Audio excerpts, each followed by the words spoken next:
Over the past weeks, we've been sitting with Jesus on a hillside, and he's been describing the kind of people to whom the kingdom comes and through whom the kingdom flows. And his description has been different than the one we might have imagined that he would come up with. And he continues to be surprising as he says, "Blessed are those who hunger and thirst for righteousness, for they will be filled." Metaphor is easy to understand. We all understand hunger and thirst.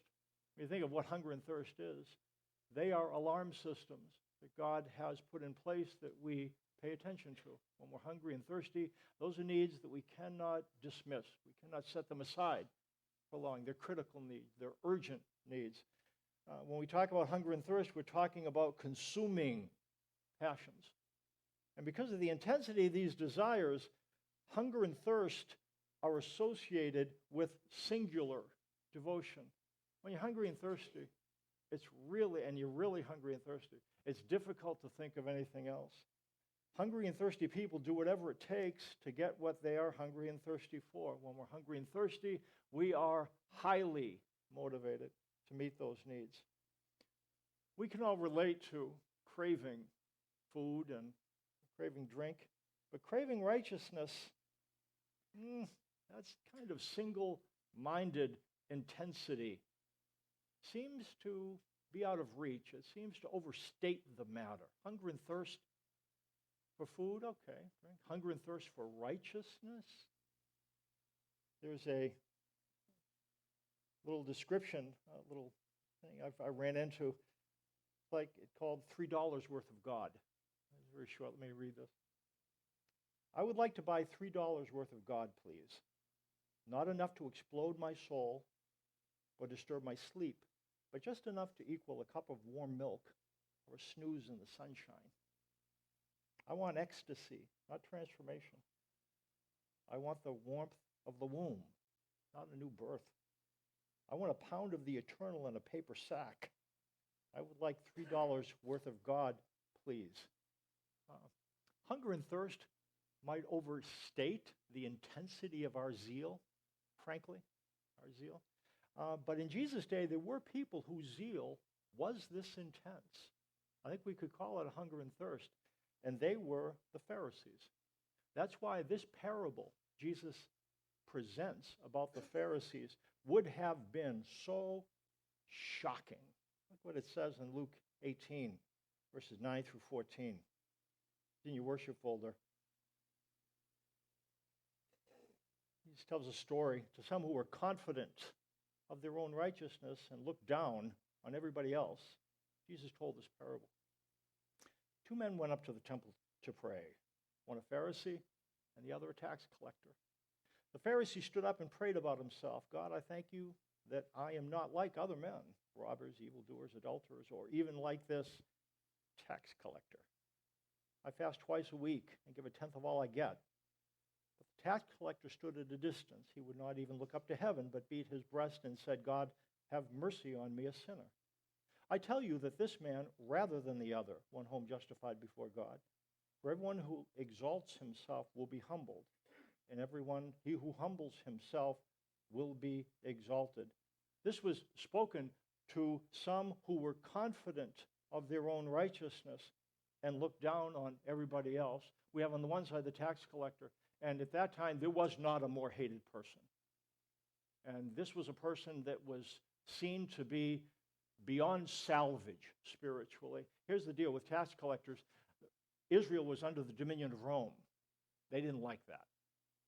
And they were under the dominion of Rome, and Rome collected taxes.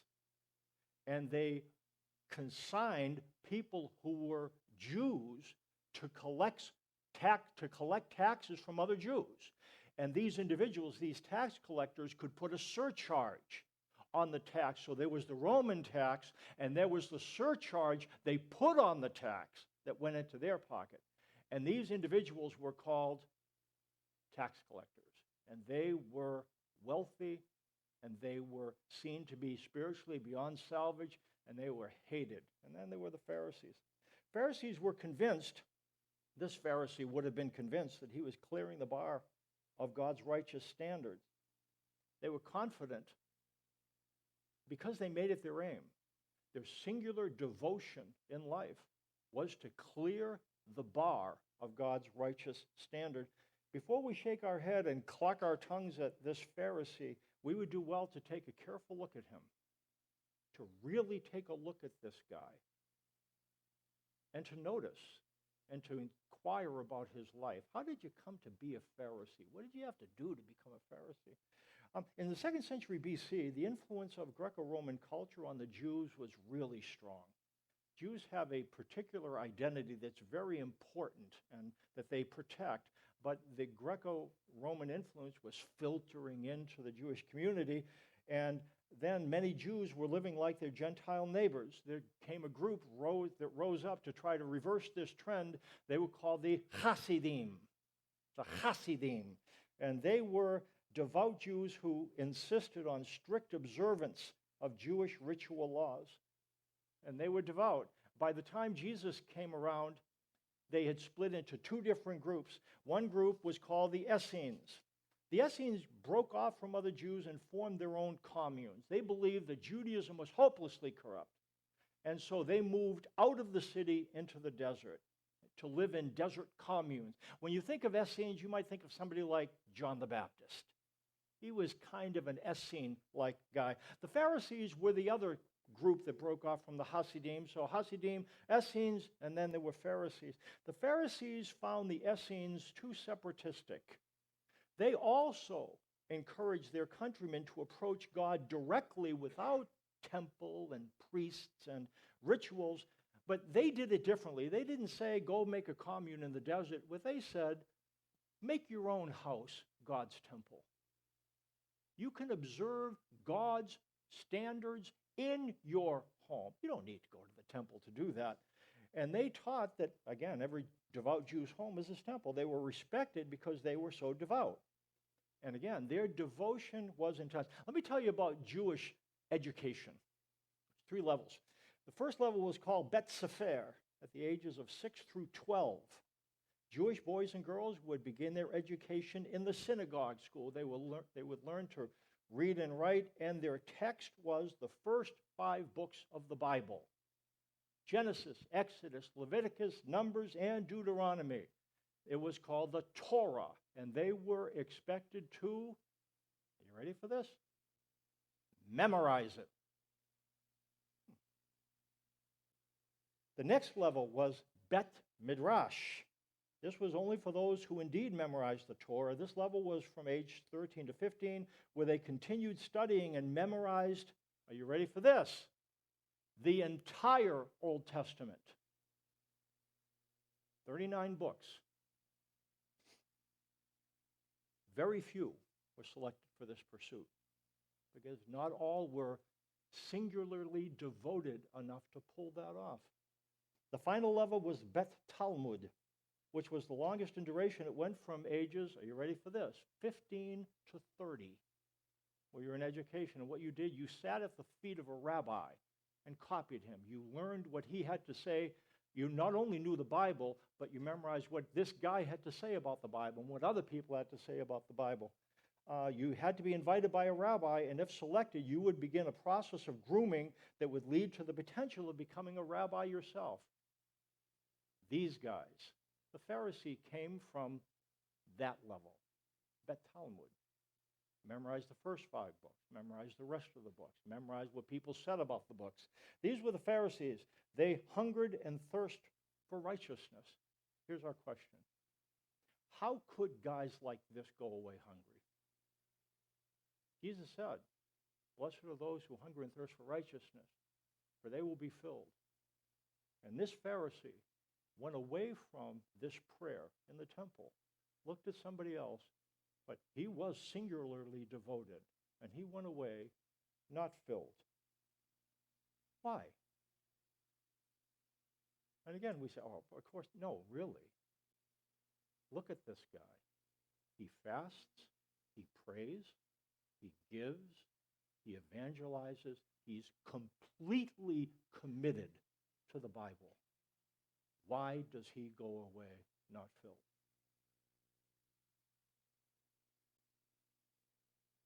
Jesus provides the answer in the Sermon on the Mount. Sermon on the Mount is the sermon that Jesus spoke to his disciples gathered on a hillside overlooking the Sea of Galilee.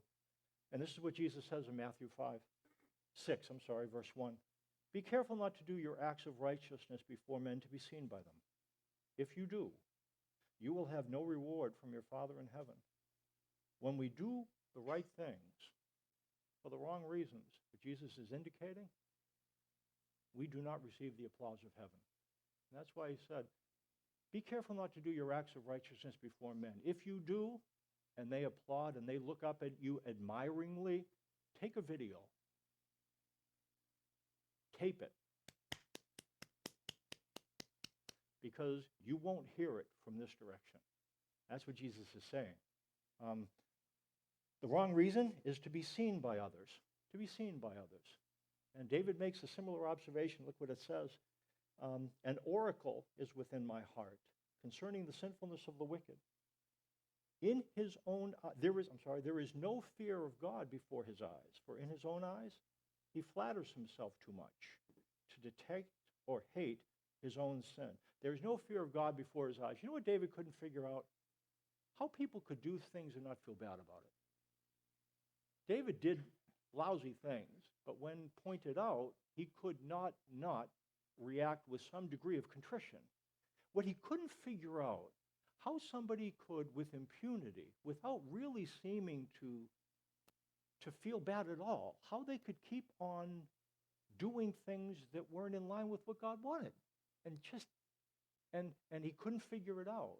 But he got an oracle. You know what an oracle is? You see the cartoon where the light bulb goes off and it goes bing, it's like eureka. Aha. That's what David got. He got an aha moment. And I think it was from God. God said, and so he ended up saying, now I get it. That's what he said. In his own eyes, he flatters himself too much to detect or hate his own sin. That's it. You know what to flatter means? It means to smooth. You got a rock, you throw a rock in a river, and the river, the grinding up will smooth the surface of the pebble. It's a similar image. In his own eyes, he smooths himself too much to detect or hate his own sin. To flatter, again, is to smooth. It's to project an extraordinary exterior in order to protect an ordinary interior. There's several dangers associated with reflection-based righteousness. You know what reflection-based righteousness is? When you do something and you look in my eyes or somebody else's eyes, are you catching this? And so you do the thing and I go, wow. That's reflection-based righteousness, and you're drinking it in, and I'm going like this, and you're going, oh, yeah. And again, I don't think it's possible not to appreciate when somebody notices something that we do right. Not what it's saying. It's when that's what I live for. I arrange my acts of devotion. So I'm praying, and wouldn't you know it? It just happens to be noontime, and I'm in the center of the market. And if you're a Jew, you pray 3 times a day at noontime. Oh, hip, whoa, look where I am. And so what they would do is that they would pray eloquent prayers. Oh, God. And you know what Jesus is saying? Drink it in. And he's not being harsh, but he's saying that is something that even though somebody's being hungry and thirsty for righteousness, to do your acts before men in order to be seen by them, seems to turn off the applause of heaven. The guy goes away not filled. Dangers. Greek culture understood the danger of living off the reflection of admiration of others. Do you know the legend of Narcissus? Narcissus? Narcissus rejected the advances in Greek culture of the nymph called Echo. And this Echo's mother, the goddess Nemesis, was not pleased. So this is what she did. She consigned Narcissus to pine away as he fell in love with his own reflection. He was looking into a pond, and she caused him to fall in love with his reflection. and he couldn't back away from it, and that's the way he spent his life. He had to pine away after himself exactly as Echo did. There's an interesting thing. Did Narcissus love himself? He didn't. You know what he loved? His reflection. You know the difference between loving yourself and loving your reflection? You know the difference between that? Loving yourself and loving your reflection? The problem with loving your reflection is when your reflectors leave, the ability to love yourself lives with them. You can't love yourself if there aren't reflectors around. That's the problem with loving your reflection. You always need somebody to be around you, to be gazing at you admiringly. And when they're not there, you really don't know how to relate to yourself. That's the problem with loving your reflection rather than loving yourself.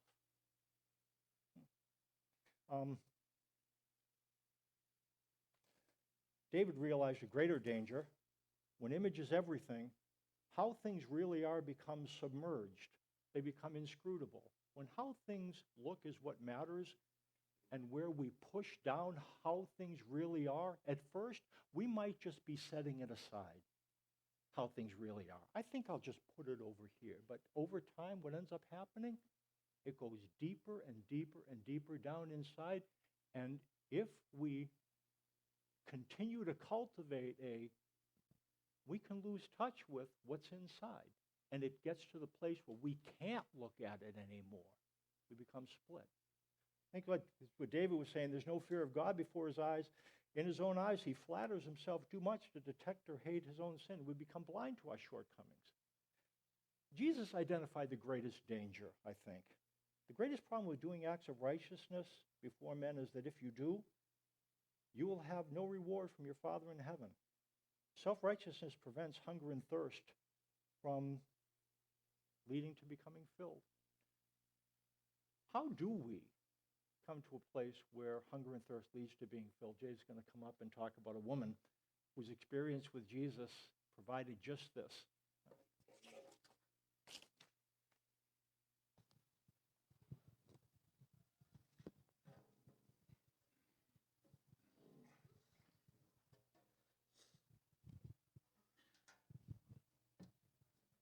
I'm going to start with the end, just so you can see.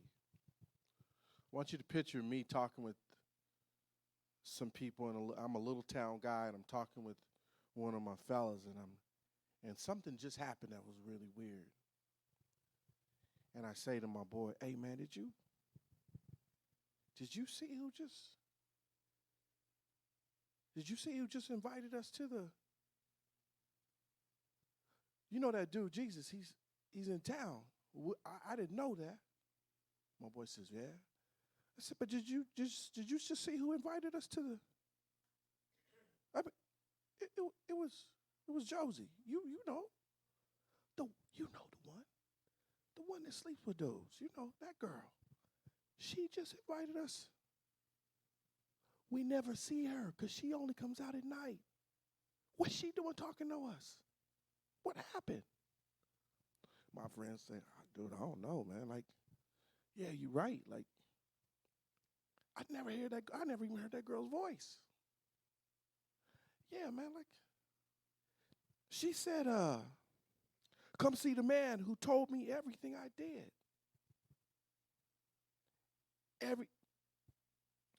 And she called him Christ. She said, we got to come see him. Something happened to her. Do you know?" I asked my boy, you know what happened to her? "Nah, man, I don't know. I don't ever see her, man. Like, all the ladies come out in the morning to get water and stuff, and she never's with them.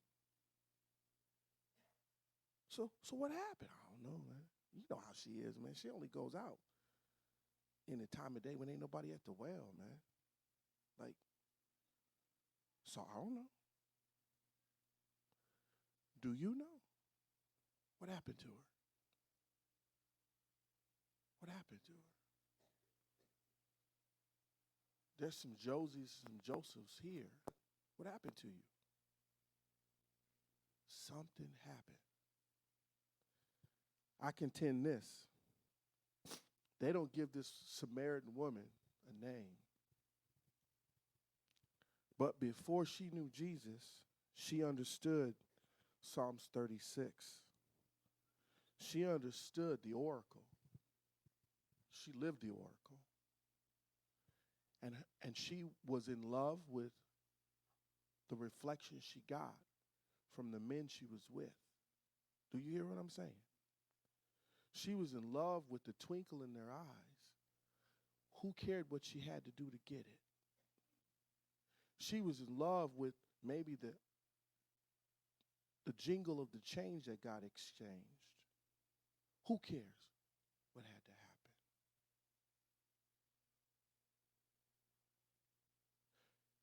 She had a moment, I think at some point when this thing first started, when her behavior bothered her.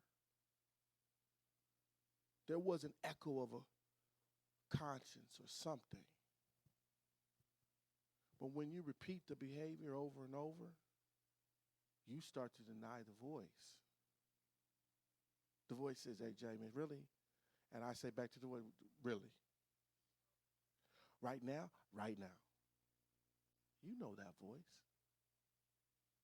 I'm about to get angry, and the voice says, come on, man. You said, dude, you better shut up. Like, I ain't trying to hear you right now. Somebody finna get it. Or you're scared of something you shouldn't be afraid of, and fear says, dude, let's run.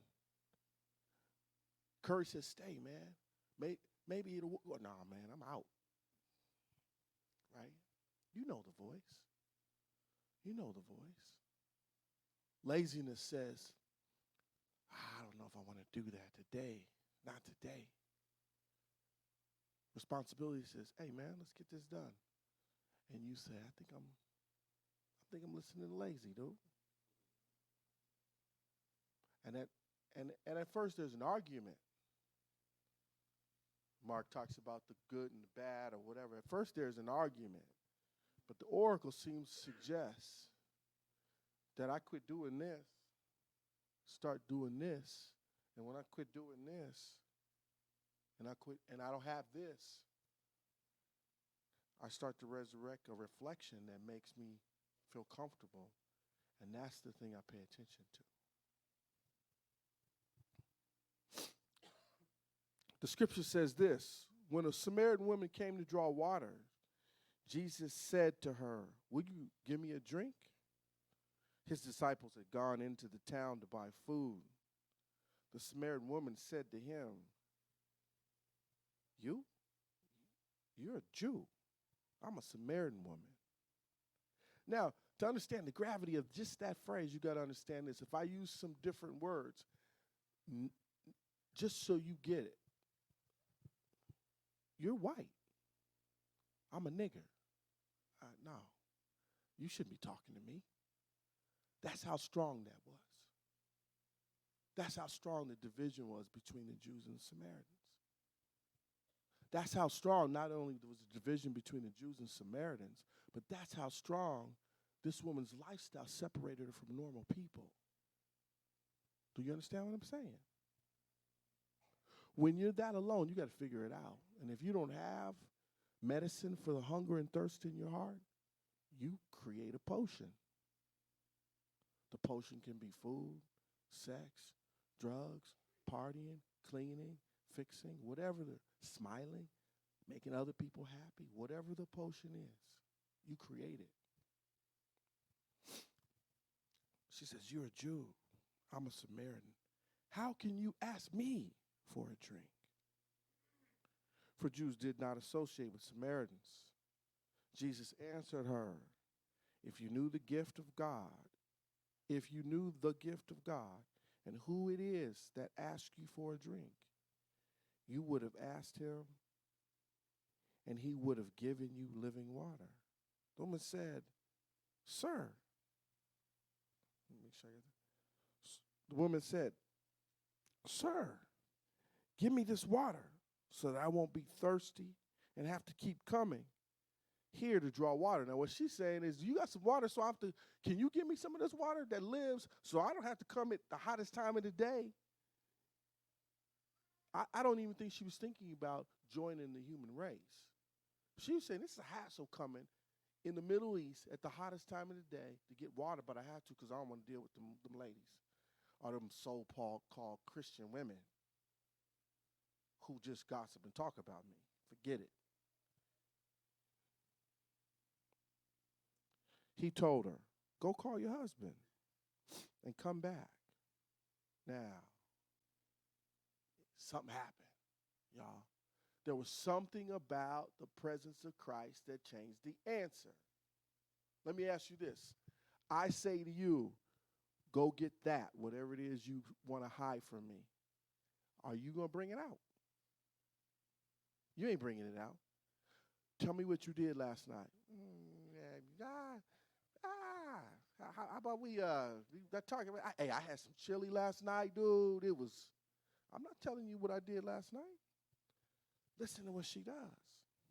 He says, go get your husband and come back. She says, well, I don't have a husband. Jesus says to her, you're right when you say you have no husband. The fact is, you have 5 husbands, and the man you're with now, not your husband. What you have said is quite true. Now, I could say it one way. You're right, and you better have told me that, because I know the truth. You're a slime bucket. You got 5 dudes, and you got another dude that, what's wrong with you? I don't think that's what happened right there. See, the problem is, and I'll be short with this. The problem is the oracle says flattery, which means I turn into myself and I figure out my own. The image there, another image there when I was looking at it last night was King Sin shows up to David and talks to him. Sin says, hey, man, you wondering how they act that way? I can tell you. And David says, oh, Sin, you showed up. You want to talk to me now? And Sin says, I turn them inside out. And I make them believe that thirst that they have can be solved with some sort of sacred performance.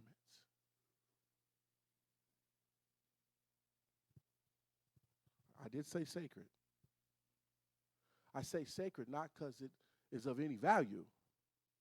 I say sacred because it becomes sacred to me and secret. And when that happens,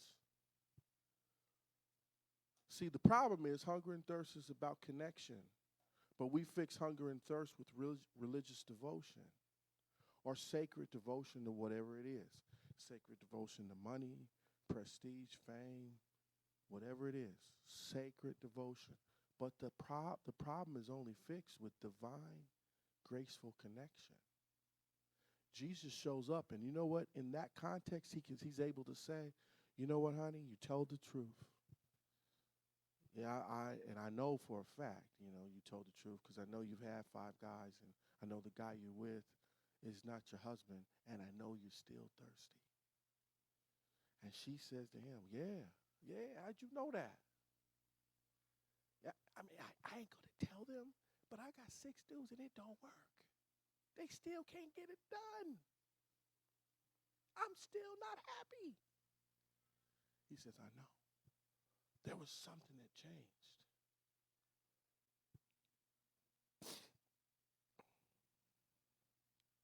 Then leaving the water jug, the woman went back to the town and said to the people.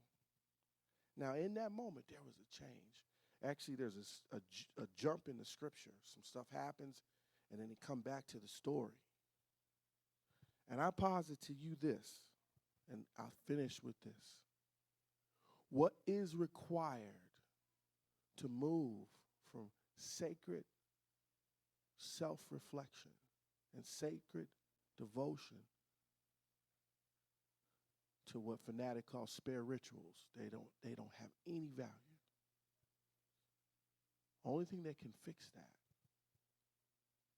is the connection to a graceful, loving Creator who understands compassionately and is the one who can actually quench the thirst and feed the hunger. And what he says is this: I'm not going to stop it all of a sudden. See, I don't think that lady walked away. She was different, but she didn't walk away perfect. She was different, but he wasn't finished with her yet. And it takes a lifetime for us to have our hunger and thirst quenched. On the other side of heaven, we roll around in the glory of it. Right in here, we struggle along. We battle. But I think this lady shows up. Maybe she's Mary Magdalene. Maybe she's not.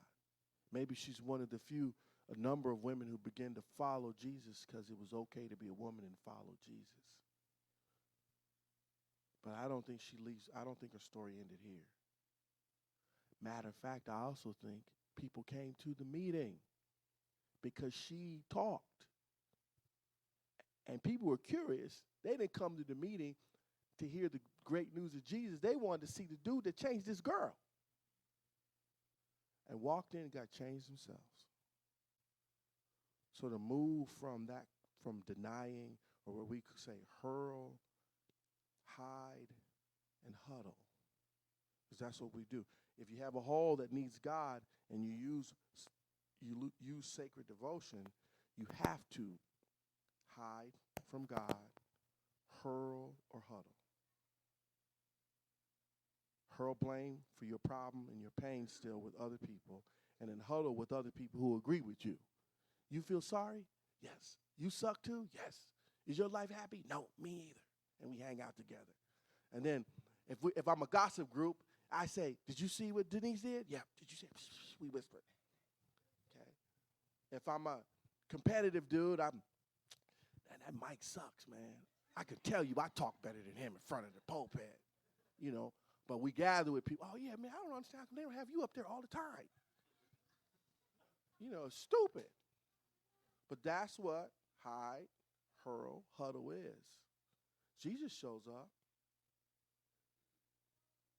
And if Jesus is who he says he is, because see, some people say Jesus shows up, and I'm not sure that's Jesus. I'm not sure it's Jesus. Because Jesus shows up and starts pointing fingers and stuff and looking at you with fries in his forehead. And disappointed, stomping around and yelling, I'm God. And no, that is not Jesus, dude. That's not the Father. That's not the Father. He don't have to do that. He could disappear you by doing this. Gone. And you're gone. You don't exist no more. He don't have to use a lot of effort. Jesus showed up to this woman, and he didn't show up big. He said, hey, Tammy, can I have some water? I'm thirsty.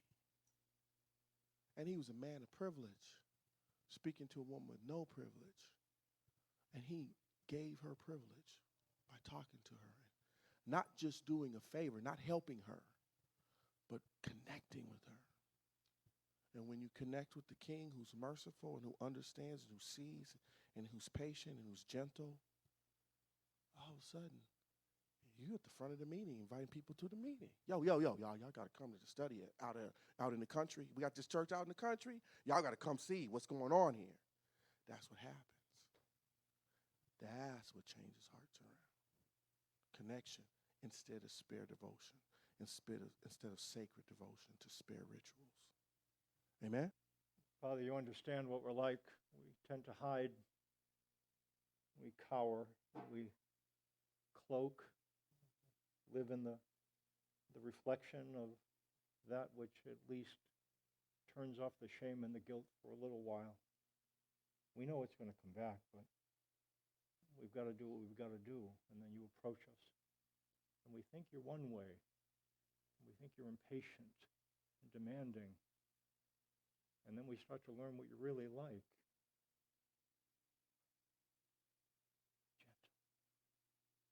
experience gentleness and humility of heart, and we come out of our shells, and we bring our stuff with us, the stuff that we hide, and